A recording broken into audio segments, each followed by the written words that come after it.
Welcome back. Baga dhuftanii. Kutaa irraa kanaan immoo waa'ee dubbisa irratti xiyyeeffachuu deemna. Waa'ee reading skill-itti wal qabatee warreen viidiyoo kana duraa ilaaltan waa'ee The Boy and the Apple Tree waan jedhu dubbisaa turre. Achi keessaa jechoota funaannee hiikaa isaa ilaalaa turre jechuudha. Akkasuma himallee itti ijaaraa turre jechuudha. So bakka itti dhaabne irraa itti fufna jechuudha. Osoon eegalle dura isin yaadachiisuudhaaf wanta akka oduu duree ta'ee seenaa ilma namaatii wajjin kan wal fakkaatu jechuudha. I hope seenaa namoota baay'eetii wajjin wal fakkaata. Jalqabarraa kaastanii hamma xumuraa yookaan dubbistan ta'eenaa wajjin keessatti ifaa agartu jechuudha. Namootu waan isa fakkaatuutu as keessa jira jechuudha. Oduu duree kana yookaan immoo seenaa gabaabaa kana waan duraan ilaalle isin yaadachiisuudhaaf wanti ilaalle maal ture? Mucaa xiqqaa tokkotu ture, muka appilii gubbaa taphatu ture, wajji taphata ture, irra taphachaa guddataa ture. Irra taphachaa irra fiigaa muka appilii san nyaachaa gubbarra bahee jala gabbu'aa damee isirra taa'aa taphachaa wajjin guddachaa ture jechuudha. So gaafa kaan biraa deemee yeroo itti deebi'u na wajji taphadhu kaa jedhaan mukni appilii kuni. Lakkii anamma guddadheeraa si wajji taphachuun barbaadu wantaan itti taphadhuun barbaada naa bitii yoo dandeesse jedhaani. Wanta akka tapha jechuu ijoolleen itti taphattu kan toysii jechuudha. Wantoota akkanaa kana kan suura irratti agartan kana nan barbaada. So maallaqaan barbaada maallaqa naa kan jedhaani jechuudha. So san booda ani maallaqaan qabu garuu firiilee koo kana gurradhu isa gurguradhu saniin bitadhu jedhee waan akkasii ta'ee san booda so appilii gurratee achumaan badee jechuudha. Yeroo dheeraaf ture gaafa kaan ammas hin deebi'aa guddatee jechuudha. So akkasuma yeroo itti aanus anamma guddadheeraa mana na barbaachisaa maal na barbaachisaa jedhee yeroo gaafatutti ammallee mukkeenuma koo kana muradhu manas jaaladhu wantoota akkasiitu ture jechuudha. Walumaa galatti seenaa isaa gadi bu'u isin seentanii viidiyoo ilaaluu dandeessanii. So kutaa irraa kanaan immoo dubbisa bakka itti dhaabne irraa itti fufna jechuudha. So bakki itti dhaabne asirratti ture. The boy was so excited. He grabbed all the apples on the tree and left happily jedha. Asirratti mucaan baay'ee gammadeedha. The boy was so excited yeroo jennu. He grabbed all the apples ni gurrate jechuudha. Grab jechuun gurrachuu, fudhachuu waan akkasiiti. On the tree kan mukicha gubbaa jiru hundaa'u ni gurrate jechuudha. Firii san hundaa'u. And left happily gammachuudhaan ni deeme jechuudha. Left jechuun leave irraa dhufee leave jechuun deemudha yookiin bahu yookiin achi bakka san irraa deemu jechuudha. So left yeroo jennu deemee jira jechuudha. Left happily gammachuudhaan achirra deeme jechuudha. The boy never came back. Mucaan lammadan deebine jechuudha. After he picked all the apples erga appilii hundaa'u gurrate deeme booda inuman deebine jechuudha. The tree was sad. Asirraa kaasnee duraa dubbifnu amma asitti jechuudha. The tree was sad. One day the boy who now turned into a man returned and the tree was excited. Come and play. Come and play with me, the tree said. Asirratti maal ta'e? The tree was sad. Mukichi baay'ee gaddee jechuudha. Mucaan biraa deemu kanaaf. One day the boy who now turned into a man guddatee jechuudha. Mucaan inni mucaa ture guddatee namicha ta'ee deebi'ee jechuudha. Nama guddaa ta'ee dhufe jechuudha laaluudhaaf. And the tree was excited. Mukni inni deebi'uu isaa kanaaf baay'ee gammadee jechuudha. Seenichi maalii wal fakkaataa? Seenaa ilma namaa kana jechuudha. Yeroo ijoollee maatii isaa bira ture san booda yeroo dheeraaf deemee osoo as hin deebine gaaf tokko maatitti yookiin haadhatti kan deebi'u wajji wal fakkaata jechuudha. So asirra maaltu ta'e? The tree was excited. Mukichi baay'ee takka gammadee jechuudha. Deebi'uu mucaa kanaatiif deebi'uu namicha kanaatiif jechuudha. Maaliif jennaan amma guddatee jira jechuudha. Mucaa ture nama guddaa ta'e waan deebi'eef so deebi'uu namicha kanaatiif baay'ee maal ture? Baay'ee gammadee jechuudha. Come and play with me, the tree said. Kootu naa wajji taphadhu kaa jedheen ammas. Akka ilaalcha haadhatti yookiin abbatti yeroo hunda ati nama guddaa taatus isaaniif akkuma ijoolleetti silaalu jechuudha. Bakka kanatti isaa wal fakkaata jechuudha. Sila amma iddoo kanatti come and play with me jedhuun maaliif mucaa gaafa ture xiqqaadha na hojii taphadhu jedhaan ture. Amma immoo nama guddatti deebi'ee nama guddaa ta'e dhufe jennee jira. Turn it into a man yeroo jennu nama guddaa ta'ee jira jechuudha. So sila nama guddaa ta'ee jira waan ta'eef na hojii taphadhu jedhuun ture. So sababa maatiin keenya yookiin haadhaa fi abbaan keenya guddannus akkuma ijoolleetti nu laalaniif akkuma gaafa duraasan akka hojii taphatu barbaada jechuudha mukichinis. Let's move on. So al tokko dubbisa jalqabarraa kaafnee hamma xumuraa seeraan haa dubbifnu. Pronunciation isaa eegne.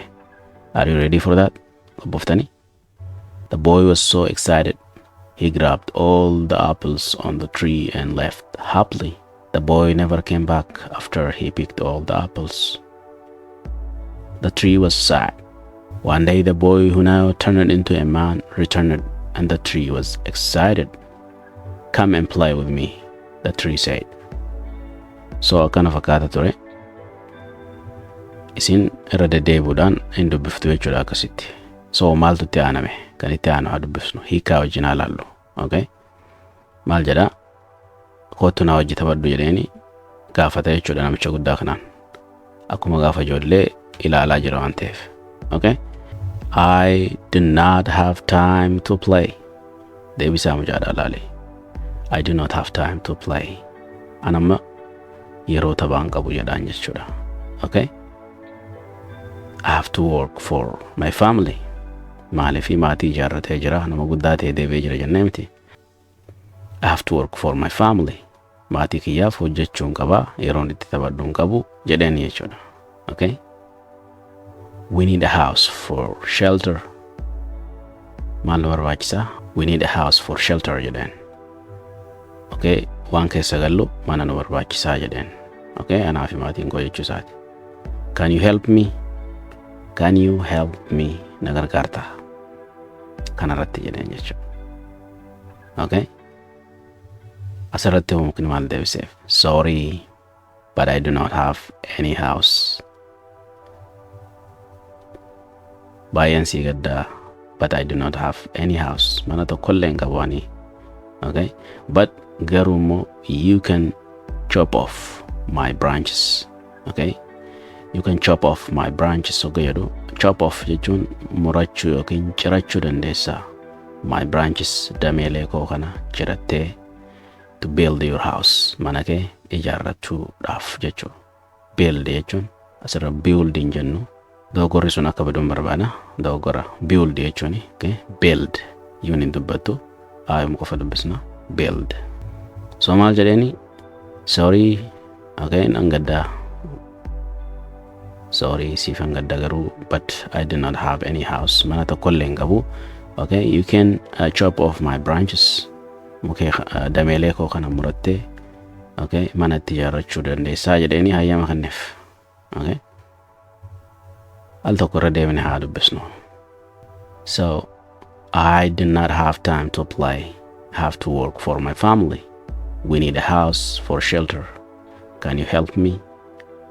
Sorry, but I do not have any house. But you can chop off my branches to build your house.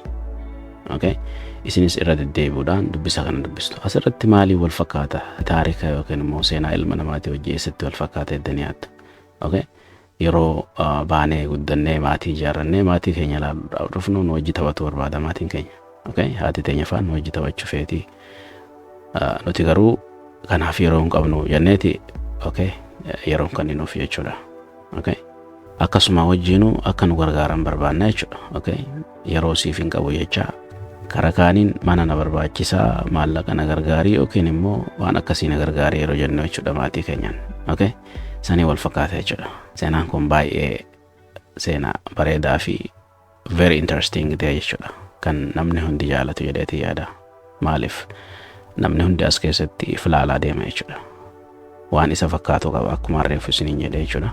Okay, let's move on. Itti hafufnu asirratti maalii wal fakkaata yoo laaltani maatiin keenya nuti isaaniif yeroon kennineef asirratti yoo kan laaltan ta'e sorry but I do not have house mana tokkollee hin qabu jedheeni agartee akkasuma wajjinu kan humaata akkallee hin qabne amma mana hin qabu jedheen asitti okay akkasuma hojii deebi'ee waan danda'aniin akka yeroo hunda maatiin teenya nu bira jirtu nu agarsiisa agartee but you can chop off my branches and build your house jedheen wanti inni qabu maali dameedha damee isarra jirtu tana waanuma qabu san caratee muratee akka mana itti ijaaru agartee hayyama godheef jechuudha so maatiin teenya haadhaa fi abbaan keenya kan nuti yeroon kannineef isaan immoo waan danda'aniin yeroo hunda akka nu bira dhaabbatan nu agarsiisa jechuudha okay dubbisa keenya itti hafnu amma